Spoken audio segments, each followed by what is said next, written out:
अरे आग लगे, ये भी कोई जिंदगी है। सुबह से चिल्लम चिल्ली पुकार सुन के मैं तो तंग आ गई हूँ। अरे वो भी क्या दिन थे जब मैं गांव में रहा करती थी। पहले बड़ी सुखी थी मैं। पहले मेरी जिंदगी क्या थी और अब क्या हो गई है। शहर में तो लोग भेड़ बकरी की तरह जीते हैं। जीने का असली मजा तो गांव में है। क्यों, क्या हुआ माँ जी? आज गांव की बहुत याद आ रही है आपको? अरे हाँ बहू, शहर का जीना भी कोई जीना है। लोगों की आधी जिंदगी तो सड़कों के ट्रैफिक में निकल जाती है और यहाँ रखा ही क्या है। एक बात कहूँ, दिल्ली शहर अब पहले जैसा नहीं रहा। क्या माँ, जब देखो गांव के गुणगान गाती रहती हो। ठीक है, इस बार ना बच्चों के कॉलेज की छुट्टियों में हम सब गांव चलेंगे, ठीक है? हाँ, ये ठीक है। फिर कुछ दिनों के बाद सारा परिवार अपने गांव चला जाता है। अरे वाह, कितनी ताजी और साफ हवा है, कितनी शांति है यहाँ। चल बहू, अब बढ़िया सा खाना बना दे, मजे से आंगन में बैठ के खाएंगे। सुशीला गांव का माहौल देख बड़ी खुश होती है। 2 दिन के बाद गांव की कुछ औरतें सुशीला के घर आती हैं। बड़े दिनों के बाद गांव आई है सुशीला। हमें तो लगा कि तू शहर जाके गांव को भूल गई। और बतिया, तेरी बहू कैसी है? जरा मिलवा तो उससे। अरे मेरी बहू तो लाखों में एक है। बड़ी किस्मत वाली हूँ मैं जो मुझे जानकी जैसी बहू मिली है। हमेशा मेरी सेवा में लगी रहती है और आज तक कभी पलट कर जवाब नहीं दिया उसने। सुशीला की बातें सुनकर सभी औरतें हंसने लगती है।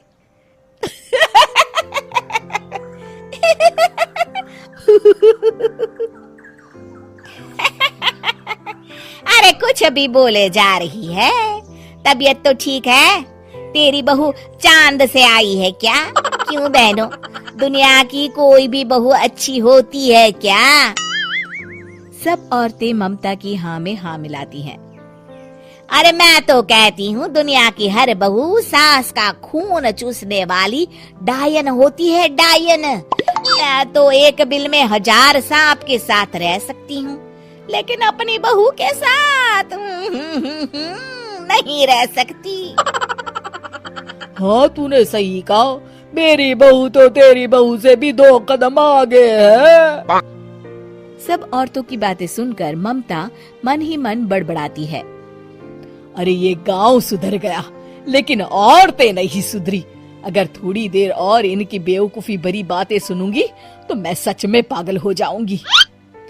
फिर सुशीला उन औरतों को घर से दफा कर देती है और राहत की सांस लेती है। अरे बहू, जरा बाम लाके मेरे सर पर तो लगा दे। उन औरतों की फालतू बातें सुनकर मेरा सर चकरा गया है। इस गांव की औरतों का तो भगवान ही मालिक है। फिर अगले दिन सुशीला की सास उससे कहती है, अरे बहू, तू यहाँ क्या आराम फरमाने आई है? आखिर ये तेरा ससुराल है। चल चल, घर के कामों में हाथ बटा। शहर में कुछ काम धाम तो करती नहीं है। जरा अपने आप को तो देख, कितनी मोटी हो गई है।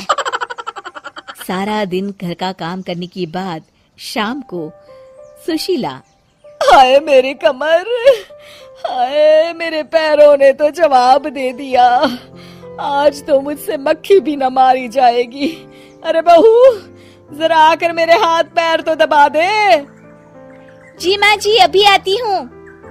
तभी सुशीला की सास जानकी को रोकते हुए कहती है, अरे रुक जा बहू, एक दिन काम करके इसको इसकी नानी याद आ गई।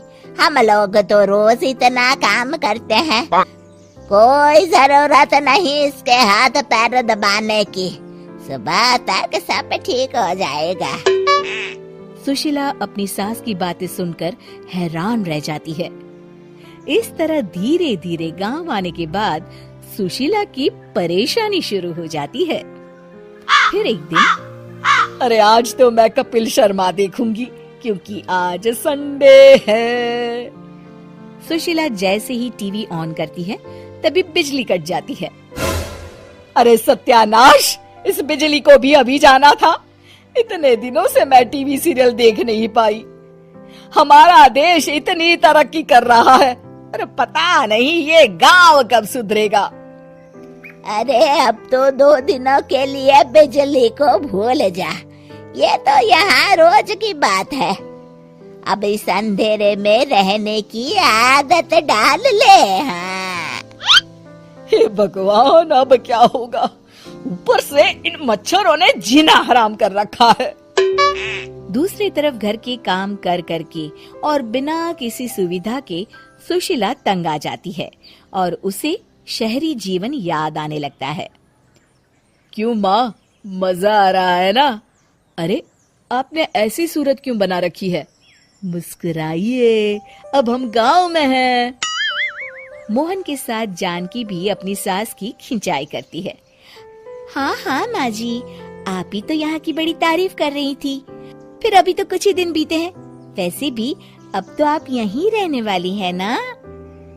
अरे नहीं नहीं बहू, मैं एक दिन और यहाँ रुकी तो मर जाऊंगी। मुझे शहर ले चलो। क्या दिन थे, कितनी सुखी थी मैं वहाँ। ठीक है माँ, हम कल ही वापस शहर चले जाएंगे। इस तरह सुशीला शहर आ जाती है और फिर कभी दोबारा गांव जाने की जिद नहीं करती।